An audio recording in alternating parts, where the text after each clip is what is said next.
I would. Oh, sure. Step up to that mic.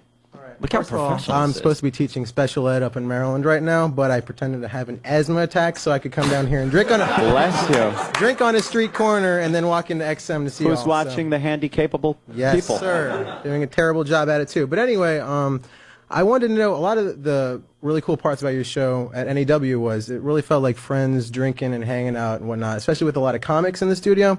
As far as you guys being in mornings, do you think that's going to be able to translate for your guests that you bring in, like Norton or Patrice, Jim Brewer? Honestly, it's going to get better because, you know, these guys stay out all night banging hookers and doing drugs and stuff. So the stories they're going to come in with at 6 in the morning are going to be even better. Yeah, and not only the stories, but I'm sure the smells that are going to come in from their previous night. And one of the good things, though, a lot of people wonder if the comics are going to show up that early in the morning, especially our comic friends.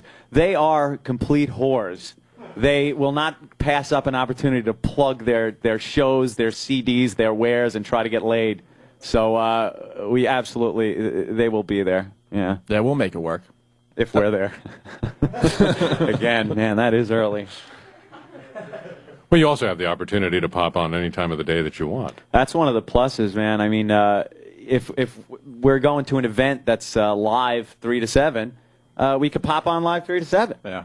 We don't have to. We're not pinned down to just do the morning shift. So, I don't know. We do 1 or 2, and then screw it. We do afternoons. I'm into that. No, we could go on any time. We're talking about, New Year's Eve, just getting tanked and doing the broadcast at midnight.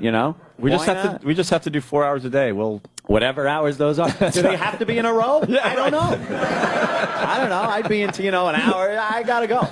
Take a break. I was in Boston when you guys were at AAF. Yeah. You were at ZLX. I was at ZLX. And Tom Menino was still the mayor when I left town. That guy is holding the job like a pope. He's not leaving. One of the most corrupt cities ever, and they keep him in there. They love him. Mumbles. We were the problem. Mumbles remember? Menino. We must get rid of the guy's tongue is like a big slab of meat, and he can't speak. But he is indeed alive. And I think he's connected, so why don't you shut up?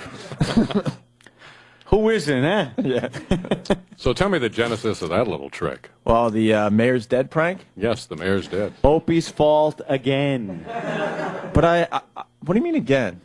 Anthony, we've been doing a lot of interviews lately. I think Anthony's blaming me for the Sex with Sam thing. We'll get into that a little later, I guess. don't ever recall going, let's send a couple to a church to have sex. I don't recall ever thinking that. It had to come from somewhere. I don't think Black Earl came up with it. If it wasn't me, I'm just assuming it was you. He was too busy hanging pictures. Hanging pictures on the wall, crooked. The mayor's prank was definitely my idea. I called Anthony. And this was another time where mornings, I'm not very strong in the morning. And the phone rang, and I pick up. It's the morning. And I was pacing my apartment going, how can we blow up our lives today? I mean, a little background. Anthony and I were really, all right, I'll say it, we were huge in Boston. We had unbelievable ratings, and we put out a CD, and it was just crazy. But the company didn't really appreciate us. We weren't making any money. They were, in a lot of ways, like holding us back. And my thinking at the time was, well, there was also a lot of radio companies calling us like crazy. I mean, like crazy. We were becoming one of the hottest things in America. And I just started thinking, you know what? It's time to blow this thing up. Yeah, because, again, we were under contract. So, right. And so I'm like, you know what? Why don't we just get even more edgier and more, crazier? And this is, back then you got to understand the environment of radio was if you got fired, you got slapped on the wrist, whatever. But if you had talent, you were going to go to the next plateau and get a bigger job and more money. I knew that philosophy. I mean, radio is bizarro industry, or at least it was. It's like the complete polar opposite of real companies.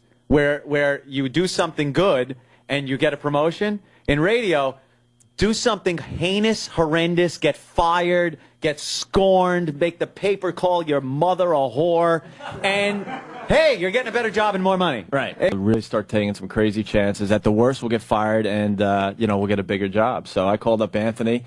Also, if I could just put this in there, he had been doing radio for many years at this point, so he kind of knew that this was what happened. I came out of construction. I installed heating and air conditioning ducts my whole life. I had just been in radio for a couple of years. So I am a grinning idiot, just happy to be there. And him even teetering, some days he'd come in and go, dude, we got to get out of here, man. We got to, screw this up so we could get a better job. And all I'm thinking is me back in the ductwork. I don't want to work. I used to be somebody. Yeah. Hey, remember the Opie and Anthony show? And he's ready to blow the whole thing up. And I'm just like, could you please not this up for me? And I knew that, too, so I would make sure I would call Anthony real early in the morning when he wasn't thinking clearly. And I go, Anthony, I got a great idea today. We're gonna tell the whole city of Boston that the mayor died in a fiery car crash while he was on vacation in Florida. What do you think? Okay. Right. Yeah, hit the snooze. And then I remember we were in the studio, and we didn't get nervous many times on the air over the years, but I remember shaking, going, are we really going to do this? And we both looked at each other, and the time was going by. We didn't do it right away, if you remember correctly. No, we didn't. And then all of a sudden I looked at Anthony, and we kind of teased that we have a story about the mayor, and I'm like, here we go. We're getting on the roller coaster now. Yeah. And there was no turning back. And once we were committed, it was all over. We said that the mayor was indeed killed in some kind of car wreck. We said it was in Florida, and they couldn't get in touch with him because great timing again, great O&A timing. He was on a plane coming back from Florida at the time.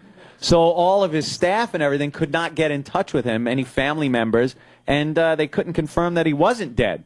Although we sat there and go, you don't go to CNN for dick jokes. Don't come to O&A for hard-hitting news. The news station up there, WBZ, they weren't running the story, but O&A on the rock station, the Beavis and Butthead station, we had the news first. Anthony, they look horrified. We got to tell people this was our April Fool's prank. Right, it was April Fool's. I'll see they're smiling a little bit now. No, we were mocking the fact that all the other radio stations did those goofy April Fool's pranks. Look at outside your window at 2 in the afternoon. There's going to be a meteor going over the city. Yeah, hey, we're changing format to oldies today. Oh no! And who's the idiot believing it on April 1st? So we decided just to take it to a whole nother level, and it pretty much ended people doing April Fool's gags. Well, you got. We have a good way of ending things. Yeah, we ended up. A question over here. Have one of our older. Could you state your name, please? My name is Hugh Pinero. I'm just curious. I wanted to explore this issue with you about when you want to blow up the deal. That you, you were listening upstairs? You assume you try to do something really outrageous, or can you explain that a little bit more? This is our new boss, so this is a very awkward situation now. This is all being recorded, right? I assume, right? Yeah, okay, yeah. We'll be back to you a little bit on this. Okay? There he is, the guy with the balls to hire us. He was listening doesn't in the other. necessarily mean brains either. Jesus, what is he, an idiot? Stop. We're broadcasting this? I thought we were just having a little get-together with our fans. He was listening in the other room with the lawyer. So it was just a joke. It was just a joke. Little humor. We've got someone with an interesting T-shirt on. The gentleman with the pussy wagon shirt on. Very nice. Classy guy, Great movie. Well, after getting fired twice, killing one mayor, and getting arrested, do you guys regret anything? That's taking that question. That's Sorry to stump you guys. Regrets. When you end up somewhere, it's hard to regret where you are. We're very happy that we're here, and very happy that we're employed, and that we're going to be able to do a kick-ass show on XM. So it's hard to regret anything.